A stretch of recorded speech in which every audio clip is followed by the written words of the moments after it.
बिस्मिल्लाहिर्रहमानिर्रहीम। अस्सलाम वालेकुम व्यूअर्स, हर्बलिस्ट मोहम्मद फैयाज़ आपकी खिदमत में हाजिर है। आज की मेरी वीडियो ऐसे हजरात के लिए है जिनके पेट में कीड़े हैं, अस्थमा का प्रॉब्लम है, या उनके जिगर के जो सुकड़ गया है, जिगर में सुद्दे बन गए हैं, जिगर खुलता नहीं है, खून सही नहीं बन रहा और पेट के अमराज में मुबतला हैं। मतलब कि मैं अनार के जो पत्ते हैं, मैं आपको अनार के पत्तों का बता दूं। ये अनार के पत्ते होते हैं, ये कैमरा इधर करो, ये अनार के पत्ते होते हैं। ये आपने पत्ते लेने हैं, ये ताज़े आपने तोड़ लेने हैं। ताज़े पत्ते तोड़कर आपने इसका पेस्ट बना लेना है। पेस्ट बनाकर, पेस्ट आप किसी खरल में बना सकते हैं, घर में अक्सर होता है, वो कूटने वाली जो कौंडी होती है उसमें आप इसको रगड़ सकते हैं। इसका आप पेस्ट बनाएं, पेस्ट बनाकर आप इसको महफूज कर लें। इसमें जायके के लिए आप साथ अगर 1 चम्मच ये बनता है सफ़ूफ अनार के पत्तों का, मैं दोबारा बता दूं, ये पत्ते हैं, ये ज़रा दिखाएं कैमरामैन, ज़रा इधर कैमरा करो। हाँ, ये अनार के पत्ते आपने इनका सफ़ूफ करना है।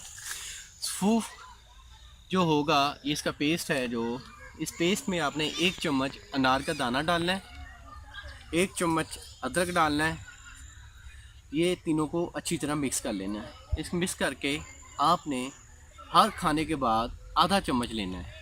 अगर आप 30 साल से ऊपर हैं तो, अगर कोई छोटे बच्चे हैं जो 20 साल से कम हैं तो वो आधी चम्मच यूज़ कर सकते हैं। और इंशाल्लाह इसके तकरीबन 40 डेज़ के इस्तेमाल से अल्लाह के फजल से पेट के जितने भी अमराज हैं इंशाल्लाह ठीक होंगे। जिनके पेट के कीड़े हैं, जिन बच्चों के पेट में कीड़े हैं वो ठीक होंगे। मैदे का कोई भी मसला है वो इंशाल्लाह ठीक होगा इस नुस्खे से।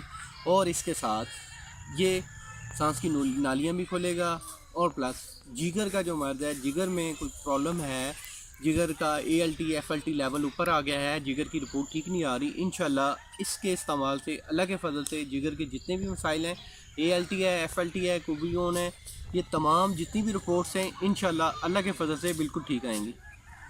तो उम्मीद करता हूँ मेरी ये वीडियो पसंद आई होगी। जिनको पसंद आई है वो लाइक ज़रूर कर दें। इंशाल्लाह मिलूँगा एक नेक्स्ट वीडियो में। अल्लाह आपका हामी नासिर हो। शुक्रिया, जज़ाकल्लाह, अल्लाह हाफ़िज़।